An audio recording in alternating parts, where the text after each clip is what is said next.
Hello everyone. आज हमारा topic है nature and scope of economics. आज हम इसी टॉपिक के ऊपर बात करेंगे। Nature and scope of economics. अगर हम यहाँ पे बात करेंगे नेचर की मीनिंग क्या है, पहले हमें यह समझना होगा कि नेचर यहाँ पे क्या है। तो यहाँ पे अगर हम देखेंगे नेचर की मीनिंग है किस्म। किस्म मीन्स इकोनॉमिक्स किस किस्म का सब्जेक्ट है। ये आर्ट्स है, ये साइंस है। यहाँ पे हम यही देखेंगे कि ये किस किस्म का सब्जेक्ट है। और फिर बात है स्कोप की। स्कोप मीन्स एरिया और फील्ड जो इकोनॉमिक्स से अंदर आता है, जो हमें इकोनॉमिक्स के अंदर पढ़ना है, उसी को हम कहते हैं स्कोप। यहाँ पे हम नेचर में क्या देखेंगे कि इकोनॉमिक्स की सब किस्म का सब्जेक्ट है, ये आर्ट्स है, ये साइंस है। वही हम देखेंगे नेचर इसका क्या है। तो स्कोप में हम क्या देखेंगे? स्कोप में हम देखेंगे कि इसमें हम क्या स्टडी करते हैं, इसके अंदर क्या एरिया आता है, तो इसके अंदर क्या क्या चीज़ें आती है जो हमें पढ़नी है इकोनॉमिक्स में। तो स्कोप के अंदर अगर हम देखेंगे तो जो हम इंडिविजुअल्स, हाउस होल्ड्स, फर्म्स या कंट्रीज या ग्लोबल ट्रेड की जो इकोनॉमिक्स में स्टडी है, उसी को कहते हैं हम स्कोप। तो अब हम इसे अच्छे तरीके से समझेंगे। पहले आपने हेडिंग समझी होगी कि नेचर एंड स्कोप की मीनिंग क्या है। तो अब हम देखेंगे कि इकोनॉमिक्स का नेचर क्या है। नेचर इसका यही है कि इस पे डिफरेंट इकोनॉमिक्स ने डिफरेंट व्यूज दिए। कुछ ने बोला कि ये साइंस है, कुछ ने बोला कि ये आर्ट्स है। कुछ इकोनॉमिक्स ने बोला ये साइंस है, कुछ इकोनॉमिक्स ने बोला ये आर्ट्स है। अब हम देखेंगे इकोनॉमिक्स पहले साइंस की ओर। जिन्होंने इसे साइंस कहा तो क्यों कहा? तो ये बोथ है, ये साइंस भी है, ये आर्ट भी है। अब हम देखेंगे इसे साइंस क्यों कहा गया और इसे आर्ट क्यों कहा गया, आर्ट से क्यों कहा गया। पहले हम इकोनॉमिक्स एज साइंस देखेंगे। अगर हम साइंस देखेंगे, साइंस क्या है? साइंस एक सिस्टमैटिक नॉलेज है जो फाइंड आउट करते हैं relation between cause and effect के बारे में। तो it is a systematic knowledge.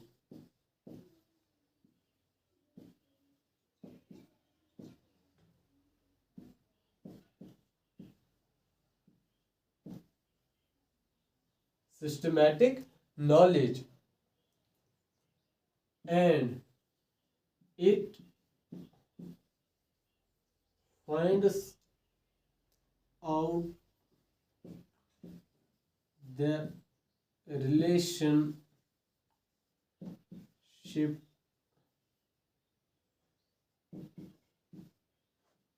relationship between cause and effect. अगर हम साइंस की बात करेंगे तो साइंस क्या है? एक सिस्टमैटिक नॉलेज है। सिस्टमैटिक नॉलेज है, एक सिस्टमैटिक वे में हम जो नॉलेज एक्वायर करते हैं, किसी चीज़ की तहकीक करते हैं, तो उसी को हम क्या कहते हैं? साइंस। और ये क्या करता है? साइंस में क्या होता है? ये रिलेशन को फाउंड करता है जो कॉज और इफेक्ट के बीच में हो। तो अब हम देखेंगे एग्जाम्पल्स के जरिए कि ये कैसे कॉज एंड इफेक्ट की रिलेशन बताता है। जैसे कि साइंस बोलता है बारिश हुई, पहले ये बोलेगा कि बारिश कैसे हुई, कॉज क्या है। तो फिर इसके इफेक्ट्स क्या हुए, इससे फ्लड्स आए या एग्रीकल्चर के लिए ये बेनिफिशियल हुआ, तो ये कॉज एंड इफेक्ट बताएगा। क्यों हुई बारिश, क्यों हुई, पहले ये बताएगा, फिर बताएगा कि इससे क्या असर पड़ा। तो अगर हम इकोनॉमिक्स में भी देखेंगे, इकोनॉमिक्स भी कॉज एंड इफेक्ट बताता है, और इकोनॉमिक्स में भी सिस्टमेटिक वे में जो नॉलेज एक्वायर की जाती है। तो अगर हम देखेंगे कॉज एंड इफेक्ट की ओर से, तो इकोनॉमिक्स में लॉ ऑफ डिमांड है, लॉ ऑफ सप्लाई है, law of diminishing marginal utility है, जो बताता है कि कॉज एंड इफेक्ट की रिलेशन को। अगर हम यहाँ पे देखेंगे law of demand, law of demand हमें क्या बताता है कि अगर किसी चीज का प्राइस फेल हुआ तो डिमांड इंक्रीज होगी। मान लो मैंने एक स्मार्ट वॉच खरीदी, या मैं एक स्मार्ट वॉच खरीदने गया जिसका प्राइस है 2000, अचानक से इसका प्राइस कम हो गया 150 रुपया, तो प्राइस अचानक से फेल हुआ। जैसे ही इसका प्राइस 150 रुपया हुआ तो इसकी डिमांड भी बढ़ने लगी, डिमांड भी बढ़ने लगी। तो काज क्या है, प्राइस, प्राइस फेल हुआ। तो इफेक्ट क्या है, डिमांड बढ़ने लगी। तो इसी लिहाज से इसे साइंस कहा गया। अब साइंस में भी दो ब्रांच हैं, एक है पॉजिटिव साइंस, एक है नॉर्मेटिव साइंस। वहां पे भी इकोनॉमिक्स दोनों में आता है, पॉजिटिव में भी आता है और नॉर्मेटिव में भी आता है। अगर हम पॉजिटिव साइंस की बात करेंगे, अगर हम पॉजिटिव साइंस की बात करेंगे,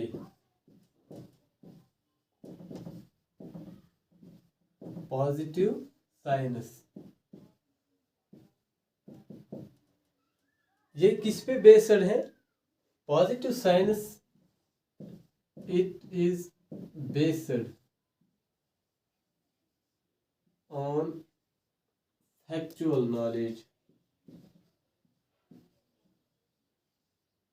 फैक्चुअल इंफॉर्मेशन।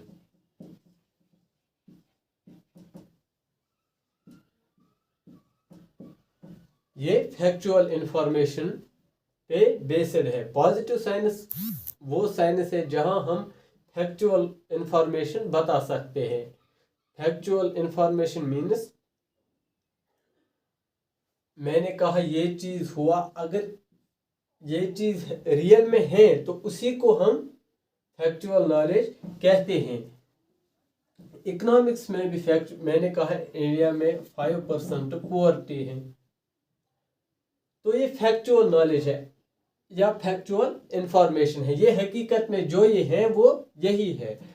इस वक्त 5% पुअर्टी है तो 5% ही है, मैं भी वही बता रहा हूं। तो जो है उसी को बयान करना वो किस में आएगा, पॉजिटिव साइंस में। तो इसी हिसाब से इकोनॉमिक्स में भी, इकोनॉमिक्स इसमें पॉजिटिव साइंस में आता है। कैसे आता है, मान लो मैंने कहा इंडिया जीडीपी में 4th नंबर पे है, 4th नंबर पे है, तो मैं यहाँ पर फैक्चुअल इंफॉर्मेशन बता रहा हूँ। तो इकोनॉमिक्स हमें यहाँ क्या देती है, फैक्चुअल इंफॉर्मेशन, जो कि साइंस भी देता है। तो इसी को हम बोलते हैं पॉजिटिव साइंस, जो है उसी को बयान करना, उसे हम बोलते हैं पॉजिटिव साइंस। तो इकोनॉमिक्स पॉजिटिव साइंस भी है। अब हम देखेंगे normative science.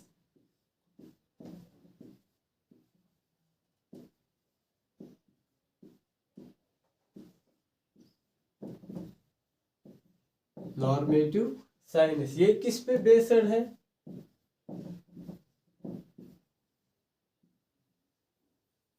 It is based on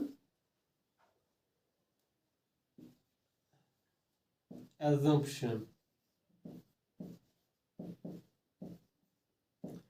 ये assumption पे बेस्ड है। assumption मीन्स एज्यूम करना, मान के चलना, तो ये इसी पे बेस्ड है। मान लो साइंस कहता है आज ऐसा है तो 10 साल बाद ऐसा होगा, ये प्लैनेट ऐसा है तो इसमें क्लाइमेट चेंज की वजह से ये होगा।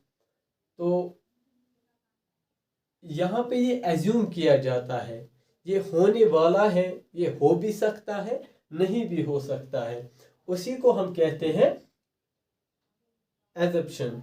ये किस पे बेस्ड है? एजप्शन पे। तो इकोनॉमिक्स भी एजप्शन पे बेस्ड है। वो कैसे? हम इकोनॉमिक्स में भी कह सकते हैं कि जैसे कि निर्मला सीतारमण ने कहा या इंडिया ने गोल रखा कि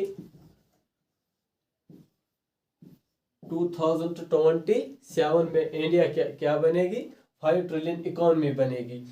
तो ये बनेगी, बन भी सकती है, नहीं भी बन सकती है। या निर्मला सीतारमण ने गोल रखा है कि 2047 तक इंडिया को डेवलप्ड बनाएंगे, विकसित भारत बनाएंगे।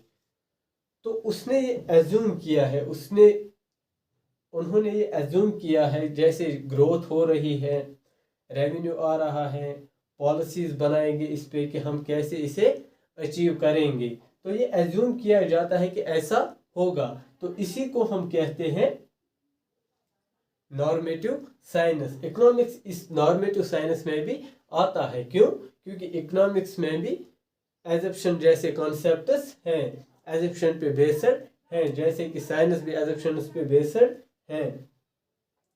तो अब रहा स्कोप, नहीं आर्ट हम अब देखेंगे।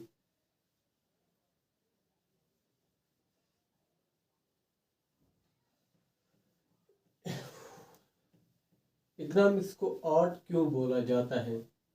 आर्ट्स में इसे क्यों डाला गया? कुछ इकोनॉमिक्स ने कहा ये आर्ट्स है। इकोनॉमिक्स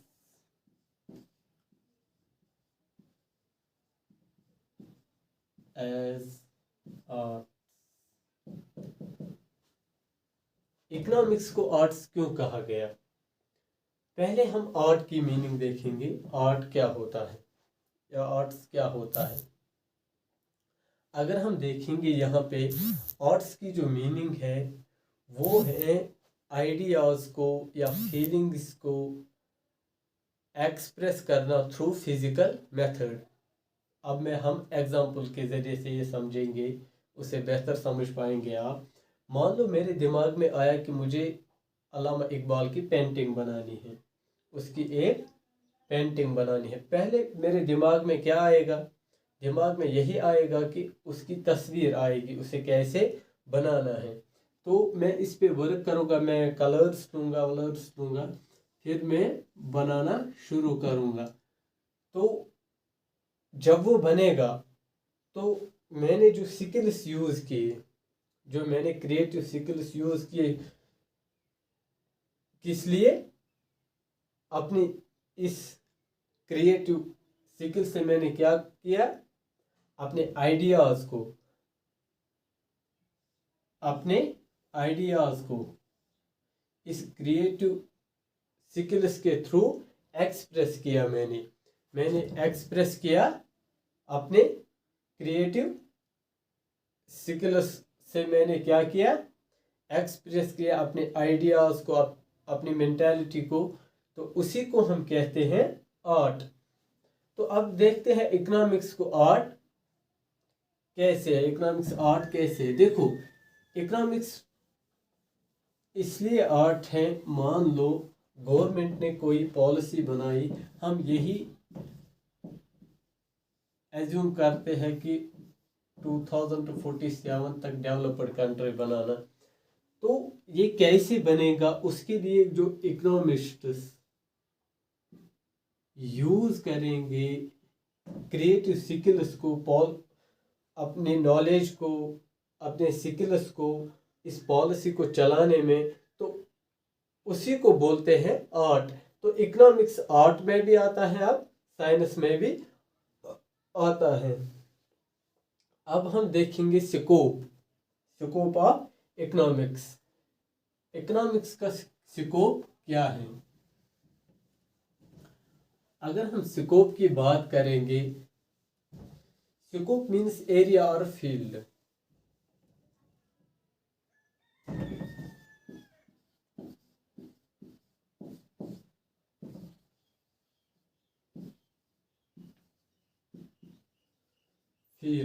इकोनॉमिक्स का एरिया क्या है, इसका फील्ड क्या है, इसमें हमें क्या पढ़ना है, तो उसी को हम बोलते हैं scope.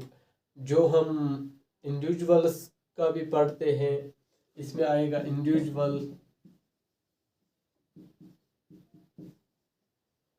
Individual units, firms,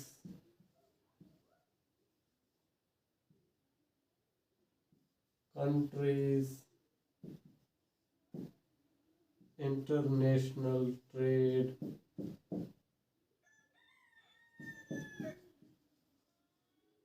ETC, global trade, ETC। जो भी हम इकोनॉमिक्स में पढ़ते हैं उसे बोलते हैं स्कोप। इंडिविजुअल की बात हो, फर्म्स की बात हो, कंट्रीज की बात हो या ग्लोबल ट्रेड की बात हो, वो किस में आएगा? स्कोप में। जो हम इकोनॉमिक्स में पढ़ते हैं वो स्कोप में आएगा। तो अब ये दो हिस्सों में डिवाइड है। इसको इकोनॉमिक्स को रैग्नोल्फ फ्रिच ने डिवाइड किया था 1933 में टू पार्ट्स में। एक है माइक्रो इकोनॉमिक्स,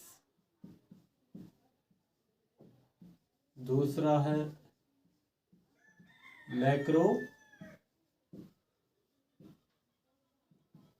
इकोनॉमिक्स।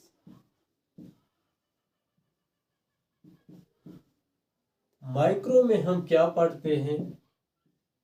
जो इंडिविजुअल्स है, फर्म्स है, हाउस होल्ड्स है, उनकी बात हम करते हैं माइक्रो इकोनॉमिक्स में। ये स्मॉल टर्म है। अब मैक्रो इकोनॉमिक्स में हम ब्रॉड टर्म पढ़ते हैं, जैसे कि इंटरनेशनल ट्रेड, कंट्रीज की इकोनॉमी। ऐसे ही जो ब्रॉड टर्म्स आते हैं उनकी स्टडी हम करते हैं मैक्रो इकोनॉमिक्स में। तो अगर हम अब एग्जाम्पल की ओर से समझेंगे, मान लो ये जंगल है, इसमें बहुत सारे पेड़ हैं, दरख्त हैं।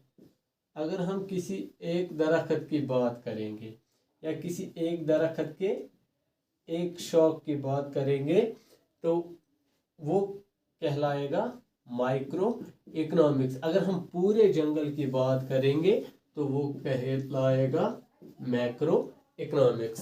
तो यही है नेचर एंड स्कोप ऑफ